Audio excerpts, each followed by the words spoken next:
Bismillahirrahmanirrahim. Assalamualaikum warahmatullahi wabarakatuh. Perkenalkan, nama saya Hardika Triwijaya Putra.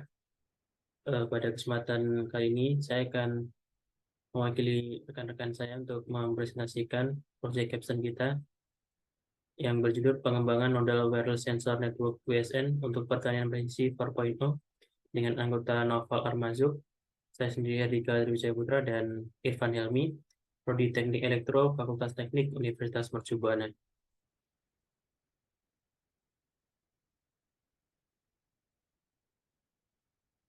Latar belakang dari proyek capstone ini adalah sebagai negara agraris, Indonesia memiliki potensi besar di bidang pertanian. Faktor kunci yang mengaruhi kualitas lahan pertanian meliputi pH dan kelembapan tanah. Peningkatan pertumbuhan tanaman memerlukan pemantauan kondisi tanah lahan pertanian secara berkala seperti pH dan kelembapan tanah yang diharapkan dapat meningkatkan kualitas dan kuantitas produksi pertanian. Maka dibutuhkan suatu sistem WSN yang efisien di area yang luas. Platform WSN tersebut yang paling efisien digunakan adalah LoRa atau Long Range. Teknologi LoRa sendiri merupakan teknologi berbasis frekuensi radio dengan jangkauan yang jauh namun berdaya rendah, sehingga menjadi media transmisi yang cocok untuk sensor pertanian low bit rate. Selain untuk meningkatkan efisiensi dari suatu sistem WSN, maka diperlukan beberapa faktor pendukung seperti konsumsi dan produksi daya dari nodal WSN tersebut. Kemudian perlu diamati juga pet loss pada nodal WSN. Dengan demikian, ketika pengetahuan tersebut tercapai, maka pengembangan nodal WSN untuk pertanian presisi 4.0 dapat diwujudkan dan tentunya akan membangun sebuah jaringan WSN yang lebih optimal, efektif, dan efisien, serta akan meningkatkan kualitas dan kuantitas produksi pertanian. Rumusan masalah dalam Project Capstone kali ini adalah bagaimana cara membuat sebuah nodal wireless sensor network atau jaringan sensor nirkabel pada pengukuran pH dan kelembapan tanah untuk pertanian presisi 4.0. Kemudian rumusan kedua adalah bagaimana cara memodelkan propagasi pet loss yang akurat untuk berbagai jarak, bandwidth, dan frekuensi tertentu. Kemudian rumusan terakhir adalah bagaimana cara melakukan pengukuran konsumsi dan produksi daya nodal wireless sensor network. Tujuan dari Project Capstone kali ini adalah untuk merancang dan mengembangkan suatu sistem nodal wireless sensor network untuk pertanian presisi 4.0 sehingga nantinya diharapkan dengan sistem WSN ini dapat memudahkan para petani Indonesia untuk mendapatkan hasil produksi pertanian yang berkualitas baik dari kuantitas maupun kualitas produksi pertanian itu sendiri. Batasan masalah pada penelitian ini adalah pengujian dilakukan agar dapat mengetahui tingkat efisiensi dari sistem WSN yang telah dibuat. Setelah melewati tahapan perancangan, maka terbentuklah sistem WSN secara keseluruhan. Pengujian meliputi pengukuran konsumsi dan produksi daya, perhitungan propagasi pet loss, dan tingkat akurasi dari sistem WSN itu sendiri. Berikut merupakan spesifikasi produk dari alat pembacaan pH dan kelembapan tanah untuk pertanian presisi 4.0. Untuk merancang sistem WSN ini, maka dibutuhkan beberapa komponen instrumen pendukung seperti Node MCU ESP8266, kemudian mikrokontroller Arduino Nano, kemudian tentu saja sensor pH tanah dan sensor kelembapan, kemudian sensor INA219, solar panel, lithium battery charger, LED, baterai lithium, dan LoRa RFM96 sebagai antena. Kemudian akan dilakukan pengukuran terhadap konsumsi dan produksi daya dari sistemnya. Pengukuran ini nantinya dapat berupa arus, tegangan, dan daya yang dihasilkan dari sistem WSN. Pengukuran dilakukan yang pertama pada saat komponen solar panel mengisi lithium baterai, dan yang kedua ketika komponen lithium baterai memberikan power pada komponen LoRa. Dapat terlihat di bagian di bawah ada proses transmitter dan proses receiver, di mana proses transmitter terdapat bagian-bagian sebagai berikut, yaitu lithium battery charger, solar panel, sensor pH, dan sensor kelembapan. Kemudian semuanya akan dikirim ke melalui mikrokontroller Arduino Nano untuk dikirim ke receiver menggunakan antena LoRa RFM96, dan pada receiver akan diterima juga oleh antena LoRa RFM96.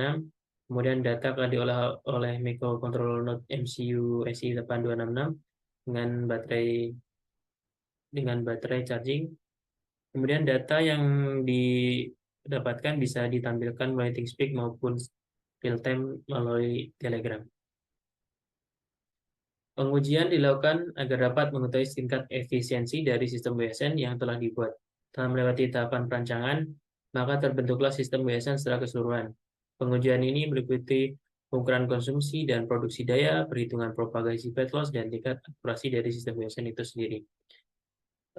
Diagram alirnya dimulai dari membuat perancangan sistem WSN, kemudian melakukan pengukuran konsumsi dan produksi daya sistem WSN. Langkah selanjutnya adalah melakukan perhitungan propagasi fat loss dari sistem WSN, kemudian melakukan perhitungan tingkat keakurasian sistem WSN. Apabila sudah dirasa cukup, maka dapat ditarik sebuah kesimpulan hingga penelitian tersebut dapat diselesaikan. Pada penelitian kali ini, kami menggunakan metode pengukuran konsumsi dan produksi daya pada sistem WSN menggunakan metode ANFIS sebagai pemodelannya. ANFIS merupakan penggabungan dari dua sistem, yaitu sistem logika kabur atau fazi dan jaringan syaraf tiruan. Sistem neurofazi berdasar pada sistem interferensi fazi yang ditraining menggunakan algoritma pembelajaran yang diturunkan dari sistem jaringan syaraf tiruan. Dengan metode ANFIS tersebut, sistem interferensi fazi dapat beradaptasi secara alami berdasarkan data trainingnya. Sebuah sistem interferensi neurofazi adaptif adalah jenis jaringan syaraf tiruan yang didasarkan pada sistem interferensi fazi Takagi-Sugeno. Berikut merupakan bagian layer dari ANFIS model. Terdapat 5 layer.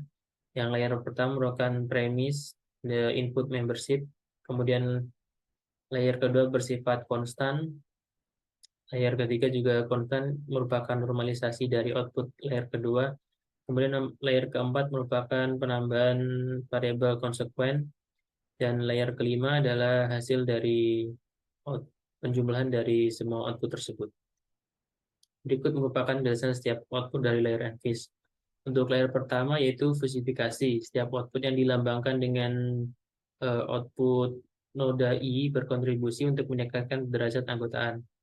Dapat dilihat dari persamaan tersebut bahwa I mendeskripsikan tiap noda pada fase arsitektur, kemudian X mendeskripsikan input untuk node tiap I, A dan B merupakan linguistic label seperti parameter besar, lebar, dan sebagainya. Kemudian langkah atau layer kedua dari metode ANFIS adalah firing strength dari intervensi fasi menggunakan perkalian dua sinyal input. Setiap node didefinisikan sebagai hal berikut. Kemudian lanjut untuk layer ketiga adalah normalisasi.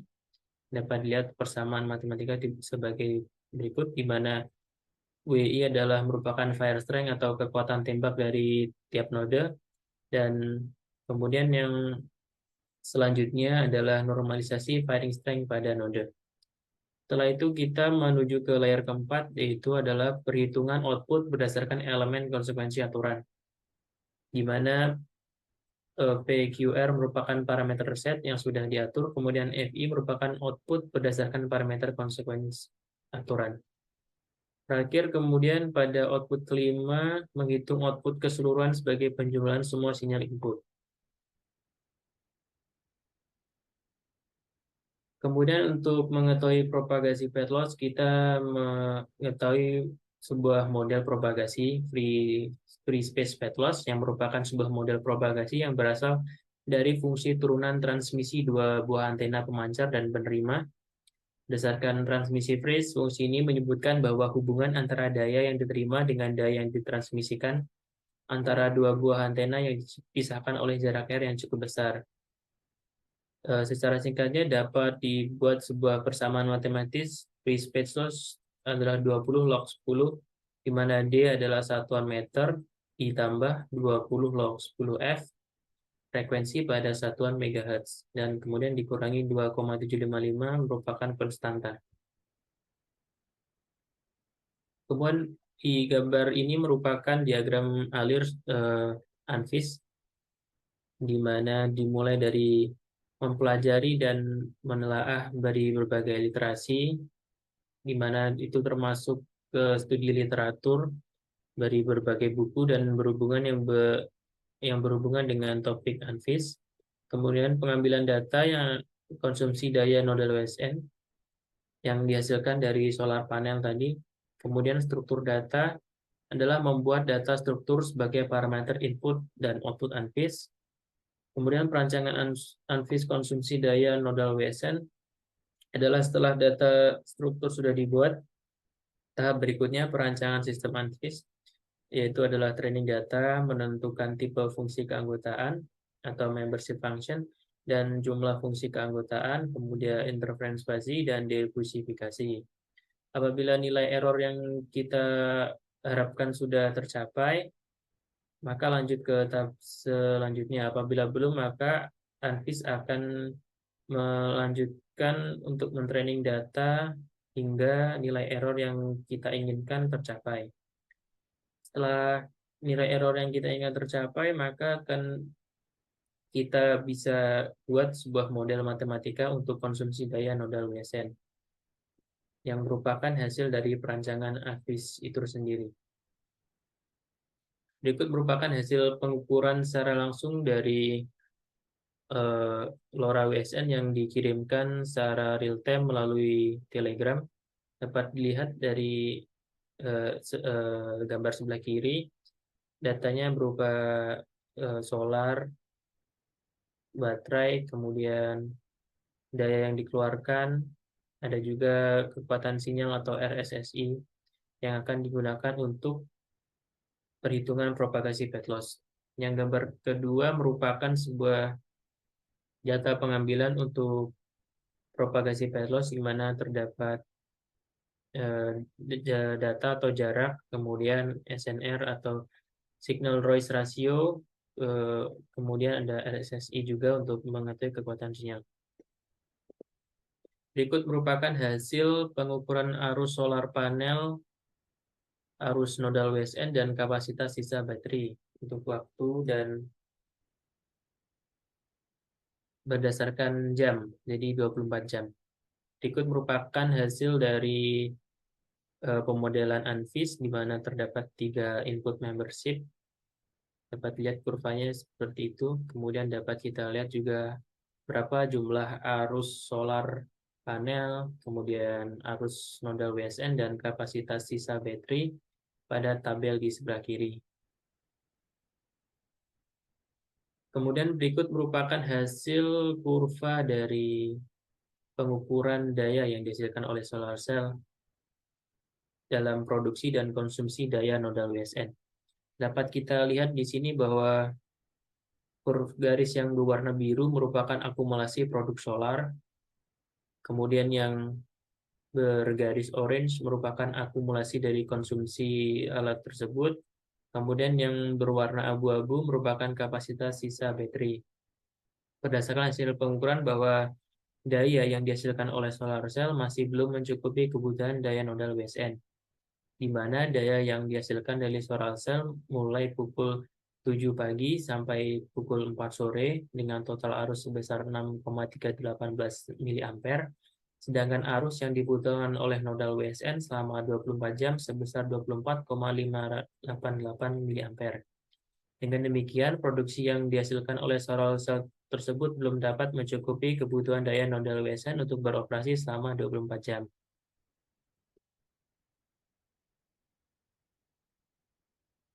Kemudian tabel berikut merupakan tabel pengukuran nilai RSSI atau kekuatan sinyal dari jaringan wireless sensor network tersebut. Dapat dilihat yang sebelah kiri merupakan pengukuran secara langsung dan yang kanan merupakan perhitungan dari model free space bad loss.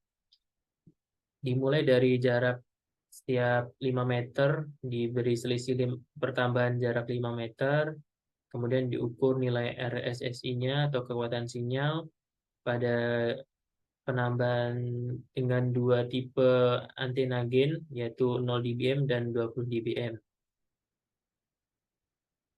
Dapat kita lihat dari nilainya untuk sinyal RSSI-nya semakin menurun dari 5 meter hingga 100 meter.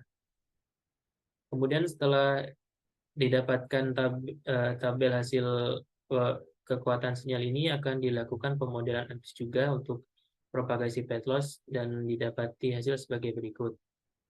Untuk perbandingan model dengan transmitter gain 0 dBm, pada kurva perbandingan model tersebut dapat menunjukkan bahwa dengan penguat daya pancar sebesar 0 dBm, pengukuran mendapatkan nilai RSSI terbesar pada jarak 5 meter dengan nilai negatif 79,85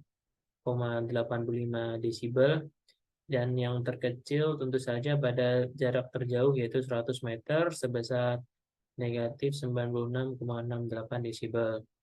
Dapat kita lihat kurva memiliki kecenderungan menurun atau semakin berkurang untuk nilai RSSI pada tiap penambahan jarak. Hal ini berlaku juga pada pemodelan VSPL dan ANFIS, di mana untuk model VSPL nilai RSSI terbesar merupakan 85,7 desibel serta RSSI terkecil 111,72 desibel, sementara model ANFIS nilai RSSI terbesar 85,2 desibel serta nilai RSSI terkecil sebesar 96,5 desibel. Dari kurva tersebut dapat dilihat bahwa antara pengukuran work test, kemudian pemodelan V-space pet loss dan pemodelan ANFIS, dapat diketahui bahwa pemodelan ANFIS lebih akurat daripada V-space pet loss, di mana terlihat bahwa yang lebih mendekati nilai pengukuran aslinya adalah pemodelan ANFIS. Kemudian yang selanjutnya adalah perbandingan model dengan transmisi gain 20 desibel. Sama halnya dengan transmisi gain 0 desibel tadi, menunjukkan bahwa dengan penguat daya pancar sebesar 20 desibel, pengukuran nilai RSSI terbesar pada jarak 5 meter dengan nilai negatif 69,42 desibel dan terkecil pada jarak 100 meter sebesar 97,72 desibel. Dapat dilihat kurva memiliki kecenderungan turun atau berkurang untuk tiap penambahan jarak sama seperti yang sebelumnya. Hal ini juga berlaku pada pemodelan VSPL dan ANFIS, di mana untuk model VSPL nilai RSSI terbesar 65,7 dan RSSI terkecil 91,72 desibel. Sementara model ANFIS nilai RSSI terbesar adalah 76 desibel dan nilai RSSI terkecil adalah 97 desibel. Setelah melakukan analisa antara daya konsumsi dari alat dan propagasi pet loss, kemudian tingkat keakurasian alat, dapat diambil sebuah kesimpulan bahwa ANFIS dapat digunakan untuk membuat pemodelan konsumsi dan produksi daya nodal WSN. Dalam hal ini adalah pengukuran kelembapan dan pH tanah. Kemudian pemodelan konsumsi dan produksi daya nodal WSN dengan ANFIS memiliki error yang sangat rendah, yaitu hanya 2,7845 dengan EPOD 1000 kali, dan fungsi keanggotaan menggunakan bentuk generalized bell atau bentuk lonceng. Kemudian kesimpulan yang ketiga adalah pet loss yang merupakan mengacu pada pelemahan gelombang elektromagnetik di sepanjang jalur dari pemancar ke penerima dapat diketahui hasil sebagai berikut. Yang pertama, pada perbandingan antara pemodelan VSPL dengan hasil pengukuran memiliki rata-rata error 9,27%. Pada perbandingan antara pemodelan ANFIS dengan hasil pengukuran sebenarnya memiliki rata-rata error 2,30%. Hal ini dapat disimpulkan bahwa semakin jauh jarak antara transmitter dan receiver, maka nilai RSSI akan cenderung tinggi atau nilai kehilangan sinyalnya akan semakin besar, sehingga nilai RSSI-nya akan semakin rendah atau tingkat kekuatan signal strength-nya akan semakin rendah. Sekian yang bisa saya sampaikan. Mohon maaf apabila ada kekurangan. Wassalamualaikum warahmatullahi wabarakatuh. Baik, assalamualaikum warahmatullahi wabarakatuh. Perkenalkan, sebelumnya nama saya Naufal Ambarzuk. Saya dari kelas reguler 2. Pada saat ini saya akan mendemokan alat tugas akhir saya yang saya bikin, yang berjudul perancangan nodal WSN pada pengukuran pH dan kelembapan tanah untuk pertanian presisi 4.0. Baiklah, langsung saja. Jadi di sini saya membaginya menjadi dua bagian. Yang pertama sebelah kanan, ya ini ada namanya transmitter, dan sebelah kiri ada yang namanya receiver. Jadi pada transmitter ini terdapat yang pertama ada sensor pH, lalu ada sensor kelembapan tanah, bisa dilihat di sini.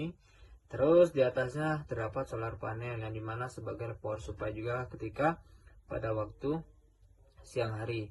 Nah, di sini juga terdapat antena dari protokol LoRa long range, dan juga terdapat microcontroller Arduino Nano yang berfungsi untuk memproses data yang diterima dari sensor pH dan kelembapan tanah dan dikirimkan melalui LoRa transmitter sehingga nantinya dapat diterima di LoRa receiver. Oke, jadi cara kerjanya yang pertama kita nyalakan tombolnya.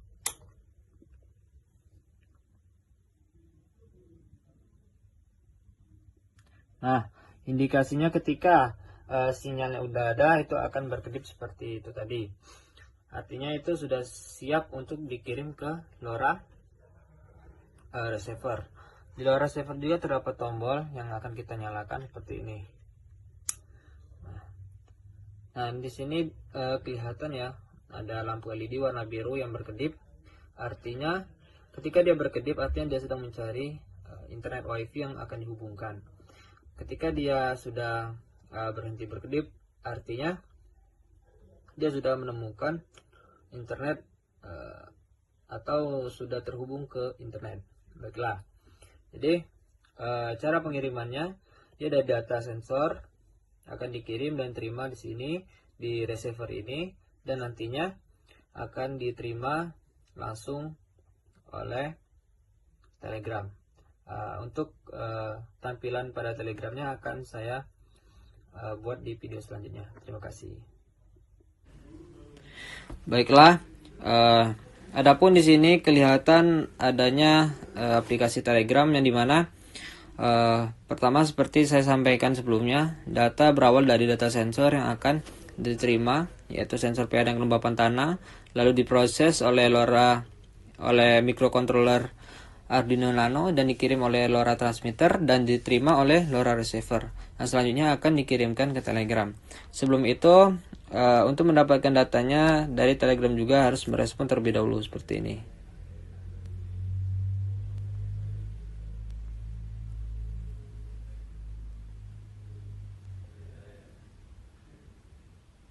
Nah, seperti itu. Maka ketika kita sudah merespon, maka data yang dari LoRa receiver akan mengirimkan datanya ke Telegram. Oke, mungkin itu saja yang dapat saya jelaskan. Terima kasih. Wassalamualaikum warahmatullahi wabarakatuh.